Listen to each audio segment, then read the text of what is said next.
Hey guys, quick video. Hey, I've had trouble with my trailer lights on my dump truck and trailer here. Random, they work, then they don't. They work, they don't. I've been running around my trailer for 2 days trying to get them fixed. Found a problem with my trailer, a bunch of little clips that were messed up, but that wasn't my main problem. In the process of trying to get the trailer lights fixed, they just shut off. My dump truck lights, the tail lights, parking lights, everything's just gone. So, in the process of trying to find it, you checked all the fuses, all the circuit breakers, everything looks good. Can't find it, so I'll start tracing wires, tracing wires, tracing wires.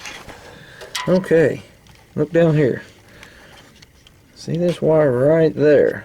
These two wires were inside of there, and they were rubbing on one of these two screws here. They rubbed and rubbed and rubbed till it got a hole in it. Got a hole in the insulation, touching that screw, and I guess it finally broke the wire. I just grabbed it and it came apart. I wired these two back together just to see. Everything came back on. Everything came back on. So one little wire can cause you a lot of trouble. So whenever you're working on stuff like that,